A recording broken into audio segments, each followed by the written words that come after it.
वाहेगुरु जी का खालसा, वाहेगुरु जी की फतेह। श्री गुरु ग्रंथ साहिब जी में मनुष्य के जीवन की 4 अवस्थाओं के बारे में बताया गया है। पहली अवस्था, जब प्रभु ने जीव को मां के पेट में शरण दी। दूसरी अवस्था, उसका बचपन।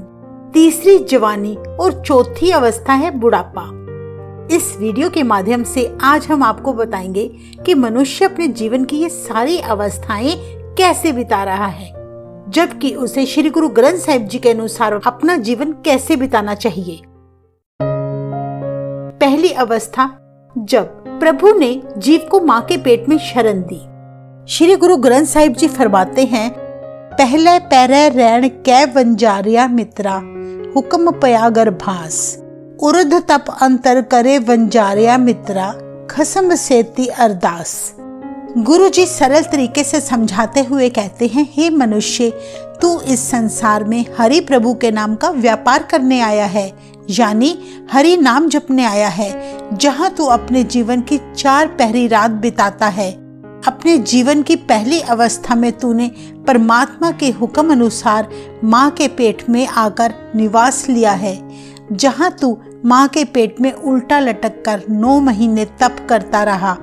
हर पल प्रभु के आगे अरदास करता रहा ताकि उस गर्भ अग्नि से तू बचा रहे। सारा समय तू वहां प्रभु ध्यान में लगा रहा। गुरु जी मनुष्यों को उसके जीवन की पहली अवस्था में समझाते हुए कहते हैं कि प्रभु ने तुझे 9 महीने तक उस गर्भ अग्नि से बचाकर सही सलामत संसार में हरि प्रभु का नाम जपने के लिए भेजा है। दूसरी अवस्था, उसका बचपन। श्री गुरु ग्रंथ साहिब जी फरमाते हैं, दूजे पहरे रैन कै वंजारिया मित्रा, विसर गया ध्यान, हथों हथ नचाइए वंजारिया मित्रा, जो जसुदा कर कान, हथों हथ नचाइए प्राणी, मात कह सुत मेरा, चेत अचेत मूड मन मेरे, अंत नहीं कछ तेरा। जिन रच रचिया तिसे न जाने, मन पीतर तर ज्ञान, कहो नानक प्राणी दूजे पहरे, विसर गया ध्यान।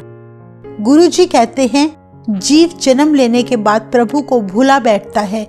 जो प्रभु ध्यान वो अपनी माँ के पेट में रहकर किया करता था, जन्म लेने के बाद बालक को अपनी माता से प्यार पड़ जाता है, फिर पिता से।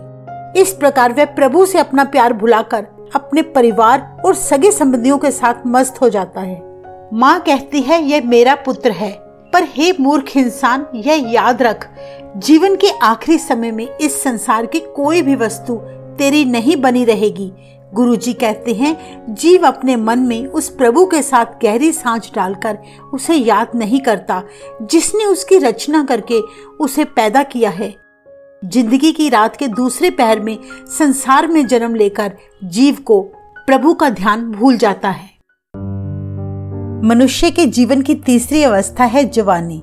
श्री गुरु ग्रंथ साहिब जी फरमाते हैं, तीजे पहरे रैन कै वंजारिया मित्रा, धन जोबन से चित्त, हर का नाम न चेतई वंजारिया मित्रा, बद्धा छूटे जित, हर का नाम न चेते प्राणी, बिकल बिया संग माया, तन स्यो रत्ता जोबन मत्ता, अहिला जन्म गवाया, धर्म सेती व्यापार न की तो कर्म न की तो मित, कहो नानक तीजे पहरे प्राणी, तन जोबन सोचित। तीसरे पहर में मनुष्य का मन घर के मोह में लग जाता है, दुनिया के धंधों में फंस जाता है। वह सिर्फ धन ही इकट्ठा करता है, परमात्मा का नाम कभी अपने दिल में नहीं बसाता, जिसने आखिरी समय में साथी बनना है। उसे अच्छे और बुरे कर्म की समझ ही नहीं रहती।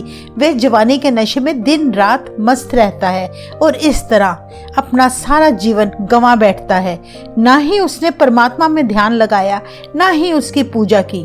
गुरु जी कहते हैं, तीसरी अवस्था में जीव ने सिर्फ धन से और जवानी से ही अपना मन जोड़े रखा। मनुष्य के जीवन की चौथी और आखिरी अवस्था है बुढ़ापा।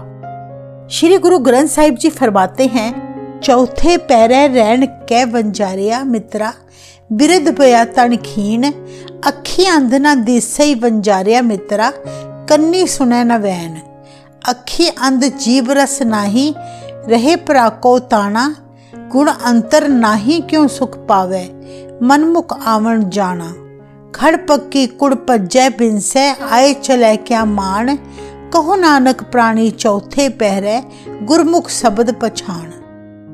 गुरुजी मनुष्यों को समझाते हुए कहते हैं कि मनुष्य इस अवस्था में बूढ़ा हो जाता है, उसका शरीर कमजोर हो जाता है, दृष्टि कमजोर होने पर आंखों से दिखाई नहीं देता, कानों से सुनना बंद हो जाता है, जीभ में स्वाद की ताकत नहीं रहती।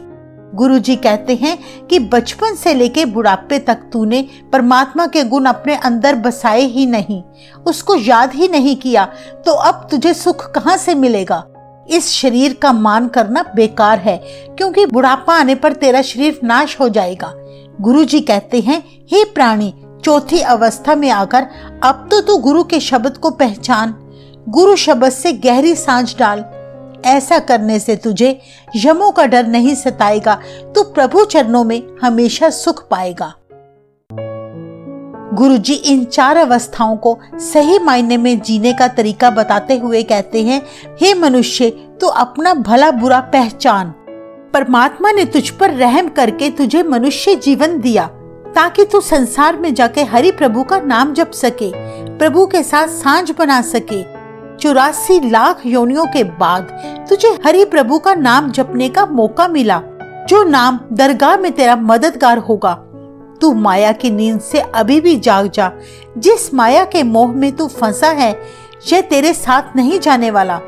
तूने झूठा प्यार डाला हुआ है। तेरी जिंदगी की सारी अवस्थाएं माया के अंधेरे में बीतती जा रही हैं। अंत में तुझे खाली हाथ ही इस संसार से कूच करना होता है। अभी भी समय है, तू हरि प्रभु का नाम जप, जिससे फिर जन्म मरण के कष्टों से बच जाएगा। इस तरह मनुष्य जन्म का उद्देश्य सफल कर सकेगा। वाहेगुरु जी का खालसा, वाहेगुरु जी की फतेह।